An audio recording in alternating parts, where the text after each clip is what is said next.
On January 2nd, when 47 executions took place in Saudi Arabia, including that of the Shia cleric Sheikh al-Nimr, the diplomatic fallout between the kingdom and its regional foe Iran was played out across the airwaves. In Saudi Arabia, the national security narrative prevailed. The execution of Sheikh al-Nimr was seen as part of a justified war on terrorism. In the Islamic Republic of Iran, the headlines cast the Shia cleric as a peaceful dissident, the Saudi action as a provocation. And there were televised images of protesters in Tehran ransacking the Saudi Arabian embassy.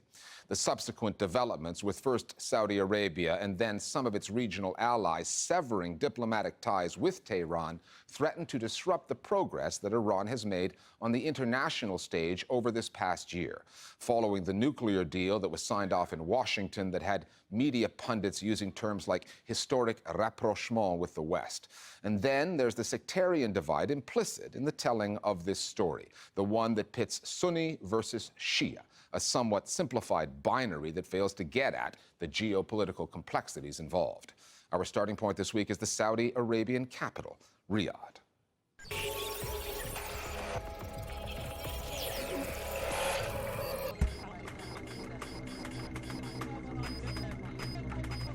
This is one of those stories where almost nothing is as clear-cut as some of the coverage would have you believe.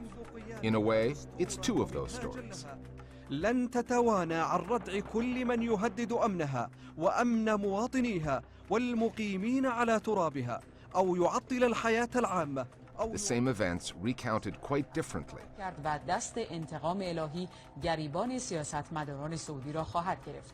Depending on which country's media you are watching. Saudi media's coverage of the 47 executions and of the diplomatic crisis differed greatly from what we've seen in Western media. There was never a focus on Nimr and Nimr like we've seen in American media, like we've seen in British media and media elsewhere.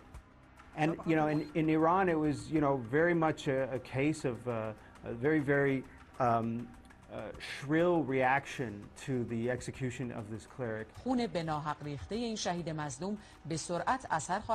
had, sort of strong ties to the Islamic Republic. His role as a peaceful activist, his role as a person who was demanding the rights for Saudi Arabia's embattled Shia minority was highlighted. And eventually, this sort of clash of visions, actually, it escalated, as we know.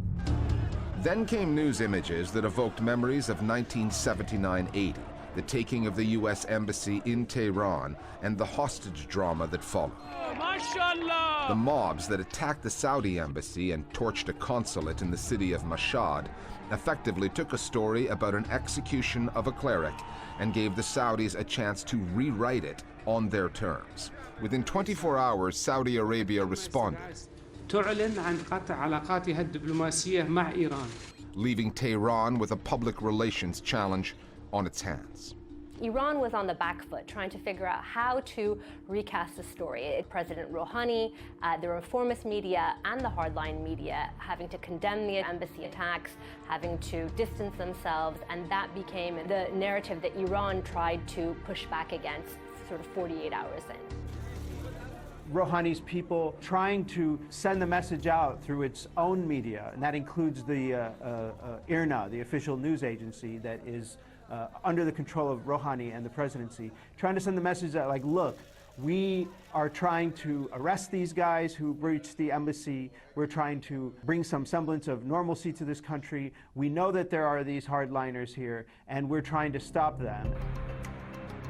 That idea that the Iranian media would sing from the same song sheet the way Saudi Arabia's does seems unsurprising, but it seldom happens.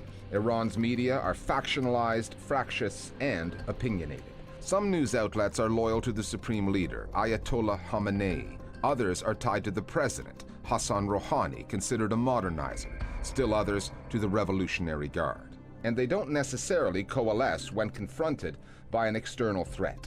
They had differing views and expressed them on the nuclear negotiations involving the U.S. But on this story involving Saudi Arabia, the news output from the Islamic Republic has been atypically uniform.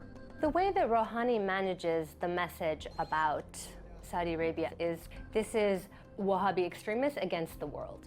کدام کشور بوده که از داعش حمایت مالی کرده، حمایت تسلیحاتی کرده، در زمینه سیاسی مانع شده برای ایجاد صلح. The world needing to be united in the face of Wahhabi extremism, which targets not only Shias but so-called infidels and targets in the West and beyond. Sort of recast it beyond these national terms, these two nations, a conflict that's beyond all of that, that implicates the West, that implicates Christians and people of all backgrounds, not simply the Shia of Iran.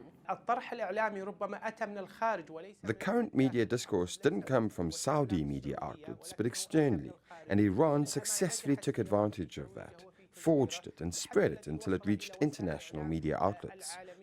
4 of the executed were Shias, while the others were Sunnis.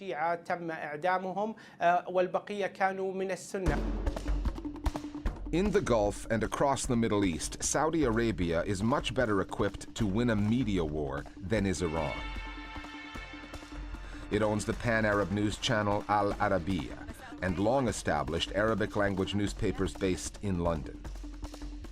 Iran owns an Arabic-language news network, Al-Alam, but just last month it was taken off Arabsat, the regional distribution satellite whose owners are Saudi. The Saudis' home field advantage extends only so far, however, and in the Western news media, including the pages of the New York Times, new questions about the relationship with Saudi Arabia are being asked. There is no single reason for that, but given the nuclear agreement reached with Iran, the reduced dependence in the West on Saudi oil, the Saudi-led war in Yemen, which is not considered a success, and all the coverage of those executions, the editorial winds blowing from the West seem to be shifting. There's definitely been a marked change in the way that Saudi Arabia has been covered in US media and in media in other countries, especially after the Iran deal. For example, there is a huge number of human rights abuses in Iran, but that's not mentioned as much as it was in the past in Western media. What we're seeing right now is more of a focus on Saudi Arabia. The criticism is warranted. Where I think it's unwarranted, I think it's hypocritical for Iranian media to criticize Saudi Arabia on human rights grounds. Iran executes more people for various crimes, mostly drug trafficking, but also for political crimes, than Saudi Arabia does. The narrative that has long dominated the American media has been that Saudi is a reliable ally. You know, Iran is the problem, Iran is the exporter of terrorism. This narrative is shifting in the Western press, especially around the Iran deal. And you can see that in editorial pages. This execution and the domestic sort of human rights reality of Saudi Arabia is one being discussed, acknowledged as part of, you know, the Saudi reality in a way that it certainly has not been since my career in journalism began, you know, in the late 90s. This story and the way it's been reported isn't really about the execution of the Shia cleric and dozens of others by a state ruled by Sunnis. That's just where it started. Look past the headlines, and what you have is a story about the power struggle between Riyadh and Tehran. Read between the headlines, and it's about the changing geopolitics of a volatile region.